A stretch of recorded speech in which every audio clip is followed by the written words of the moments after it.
Oi pessoal.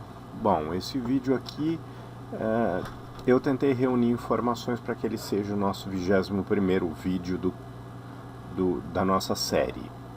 Então, o objetivo dele é conter informações que capacitem, propiciem a possibilidade para que as pessoas consigam fazer a definição e distinção do que querem com relação a paredes de blocos vazados ou paredes de blocos maciços. Então eu vou tentar abordar todos os aspectos que eu conseguir aqui para que vocês consigam relacionar isso. Nenhum não se pode dizer bom, não se pode dizer ruim. Vamos observar que qualquer um deles, tanto maciço quanto vazado, vai ser melhor o que nós já tínhamos anteriormente, que eram os tijolos cerâmicos e blocos de concreto,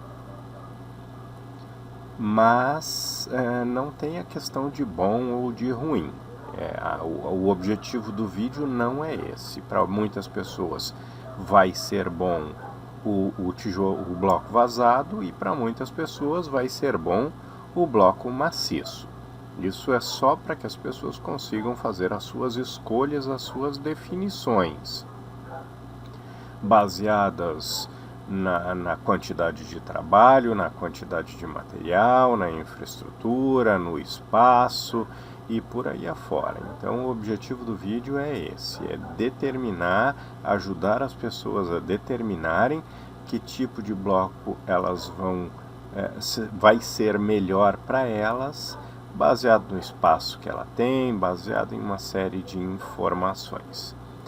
Então eu tentei fazer isso da melhor maneira possível para que a gente consiga ver esses pormenores que às vezes estão escondidos atrás nas entrelinhas aí e nós não conseguimos ver.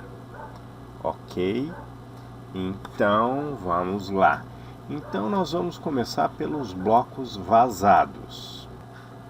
Então o motivo principal pelo qual o pessoal escolhe os blocos vazados é essa aqui. Então eles conseguem ir colocando a ferragem, já conseguem ir deixando uma estrutura pronta para casas de um pavimento, para muros, esse tipo de coisa, e depois as tubulações passam pelas perfurações dos blocos. Mas agora vamos para outros aspectos. Observem não a forma como estão fazendo a massa. Observem o tamanho das formas e as áreas necessárias para que se produza uma quantidade de blocos.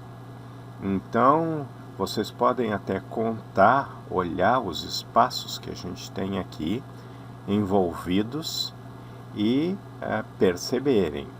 Claro que existe a opção de fazer essas formas em pé e os tubos na vertical, que economiza muito espaço. Esse é um dos aspectos. Então observem, aqui nós temos uma área grande para poucos blocos. Então observem que o volume de área é grande, tem que ser grande, não adianta. Dependendo, claro, é óbvio, de quanto vocês querem produzir. Se for em uma escala grande, precisa de bastante área, não tem jeito. Outra observação, observem o número de canos. Então esse material todo vai ter que ser removido e limpo depois, não tem choro. Então vai ter que montar a forma, vai ter que untar todos esses canos para que não grude. Depois vai ter que fazer a concretagem, por assim dizer, com concreto celular, concreto leve. Daí depois nós vamos ter que dar uma giradinha nesses canos depois de um determinado tempo para que eles não grudem. Aí já entra um trabalho adicional. Depois nós temos que desformar. remover todos esses canos e depois nós vamos ter que ir para o processo de limpeza disso para montar novamente e repetir o processo. Então observem que independe, aqueles blocos ali eram diferentes desses, esse aqui são os de 1 por 50, mas não importa, de qualquer maneira nós vamos ter esses trabalhos.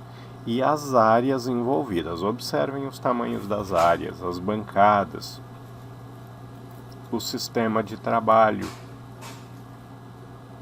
Então ele é meio complexo. E esse era o pormenor.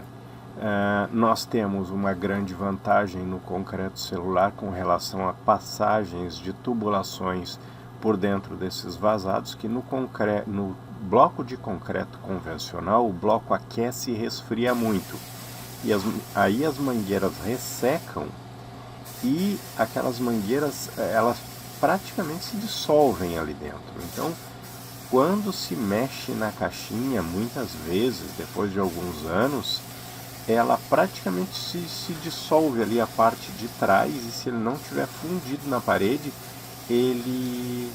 a gente não consegue mais achar a mangueira ali. Eu digo porque nós fazíamos manutenções prediais e nós cansamos de ter que romper parede para passar nova mangueira por causa dos blocos de concreto. Esse é um problema que vocês não vão ter com o concreto celular, porque ele ajuda muito nesse sentido de não permitir o superaquecimento e resfriamento e automaticamente o ressecamento prematuro das mangueiras.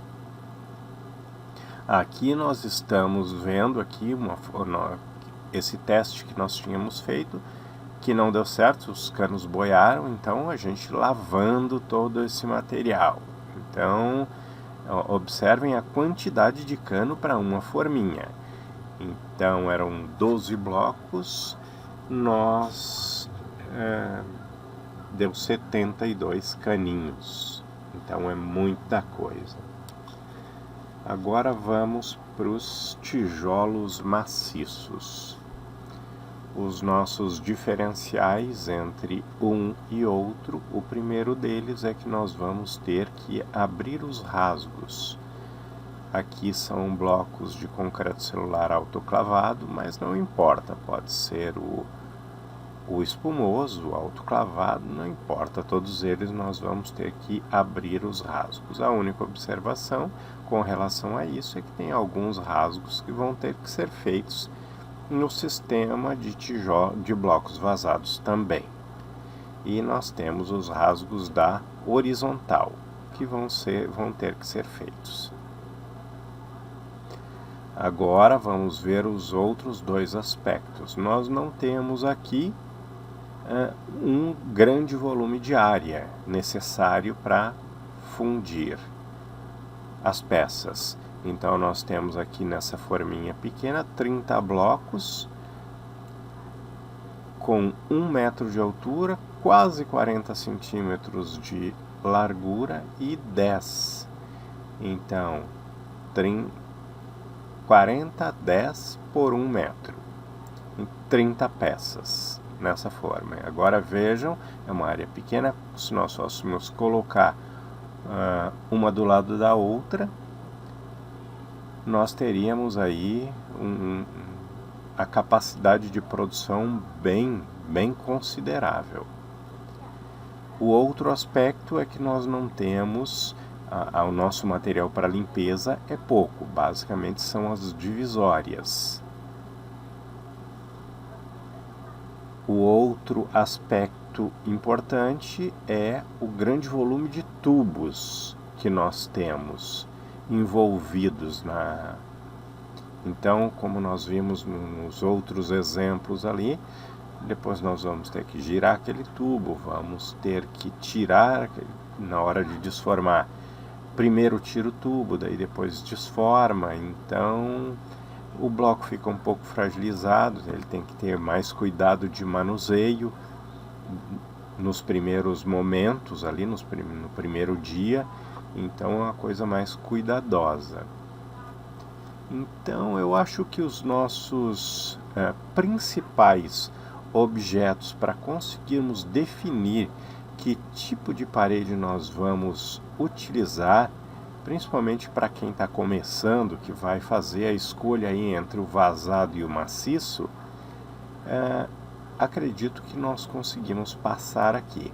Agora nós vamos ver outros exemplos aí que a gente pode fazer, usar também, e que nos despendem e uma relação, né? Vamos abordar os aspectos aqui que a gente achar mais coerente, para que seja um material de instrução bem completo, beleza? Agora observem aqui que são duas disformas diferentes. Outro aspecto importante que eu gostaria de deixar claro, se vocês voltarem um pouquinho o vídeo, vocês vão ver que naquela primeira formada nós tínhamos macho e fêmea. Mas eu, na utilização, não achei vantajoso. Então, quando vocês tomarem essa decisão, também pensem bem, porque o tijolo, se ele estiver bem regular, bem certinho, ele vai casar numa boa, sem a necessidade do macho e da fêmea. Então, eu estou falando isso porque tudo isso são custos operacionais, principalmente, que nós já passamos aqui e que, de certa forma, eu não vejo uma necessidade neles. Então, eu vejo muito esse debate a respeito de um bloco com macho, com fêmeas, com vazados, com isso, com aquilo, mas isso no final das contas é só trabalho que atrasa na mão de obra, e daí eu estou passando isso porque a gente já passou e eu não sei, cada um faz a sua escolha. Quem achar melhor daquela forma, faz. Quem achar melhor dessa forma, faz. Ok? Agora vamos ver um pouquinho de tubulações nas paredes maciças, para a gente ver se compensa ou não fazer isso maciço. Bom, então aqui nós estamos vendo a abertura do buraco das caixinhas, e vocês podem ter uma noção de tempo por aqui. Então a nossa furadeira aqui é um pouco pequena, mas vai bem também, vai bem. Uma serra-copo e faz um gabarito, segue a linha do nível aí que vocês estabelecerem, um laser ou uma linha comum para colocar esse gabarito, para ser fácil de trabalhar. Só chega ali, coloca e vai furando. Então as velocidades já estão aqui, então vocês podem mensurar por aqui. E daí o balanço que vocês vão ter que fazer, o contraponto que vocês vão ter que fazer, é comparar essa atividade aqui nos pontos que vocês precisam, então, que são as caixinhas para elétrica, e os pontos onde vão ter hidráulica são os banheiros e a cozinha, alguma coisa, e comparar essa velocidade aqui com aquela velocidade lá, de todos os blocos, vocês untarem forma, untarem canos, montarem forma, montarem canos, fazerem todo aquele processo, e todas as vezes, sendo que muitos buracos daqueles vocês nem sequer vão utilizar, vão precisar de uma área enorme, e vão precisar de um mundaréu de tubos. Então fica aí para vocês decidirem. Observem a velocidade que a gente está fazendo aqui, é uma coisa rápida. Nós levamos 2h30 para fazer todos os rasgos de caixa, e olha que eu não economizei aqui nas caixinhas. Então botei caixinha reviria, porque a coisa que eu tenho pavor é a gente precisar de um ponto de luz e não ter, precisar de extensão. Então botei caixinha aqui que não foi mole. Ali embaixo tem mais umas para fazer, então botei bastante. E aqui banheiro, aqui é cozinha e sala conjugada e um quarto lá, tudo em 2 horas e meia. Então é o que tem aí para que vocês consigam mensurar. Então a velocidade aí é real, então é só levarem em consideração isso aí na hora que vocês forem escolher para fazer os blocos de vocês. Lembrando que as nossas formas aqui são de madeira, então elas não apresentam a mesma regularidade de uma forma de aço, mas dá tranquilo. Agora vamos ver as linhas retas aí, a gente abrindo.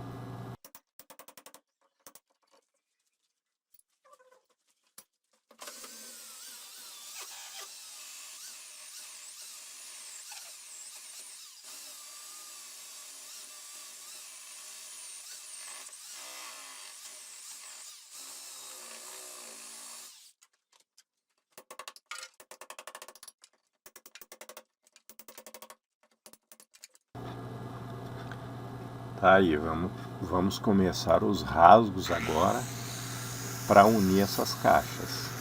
Lembrando o seguinte, essa é a primeira vez que a gente está fazendo, então está se adaptando ao material e ao sistema. Então no final lá, nós temos um vídeo onde nós mostramos todo esse procedimento aí.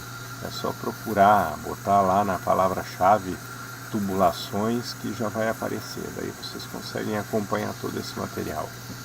E no final a gente já tinha pego mais a manha de como fazer isso com maior facilidade.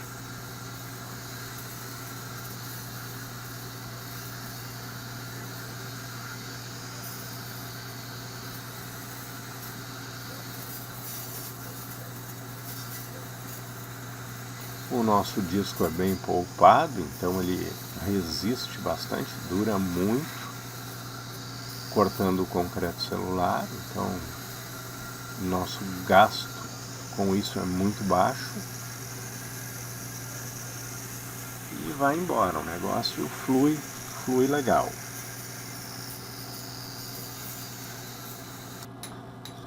Aqui nós já vamos começar a romper.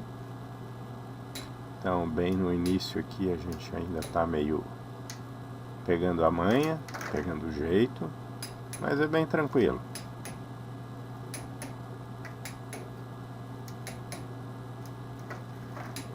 Lá mais no final, daí a gente já pegou o jeito, daí vai rápido. Então aqui está a melhor forma que eu achei para mostrar para vocês aí essa diferença, para que vocês consigam escolher. O bloco vazado é bom, o bloco maciço é bom também, mas daí vocês têm opções, conseguem ver isso mais pelas entrelinhas, tá ok? E aqui está a metodologia de furação das paredes que a gente comentou, o gabarito. Então é uma coisa simples, só coloca uma linha e uma serra-copo com o gabarito e vai furando. E tranquilo. Só é necessário fazer a marcação inicial, depois a serra encaixa e não precisa mais dele.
E aqui o final que eu tinha comentado, que a gente já pegou a manha, e conforme mais a gente vai fazendo, mais a gente vai se habituando. Então, rompe ali, depois só pega uma colher de pedreiro, ou depois bola uma ferramenta, só vai colocando ela ali e puxando para o lado que ela vai estourando. Então é bem tranquilo. E aí tem todas as nossas tubulações que a gente fez em 2 horas e meia. Então fica aí para quem quiser avaliar que metodologia vai usar, lembrando que as duas, tanto uma quanto a outra, são muito melhores do que o sistema que nós tínhamos antes, né? Então, rápido, eficiente. Então, a nossa quebra de parede é mínima. Show de bola. Ok? Valeu, um abraço.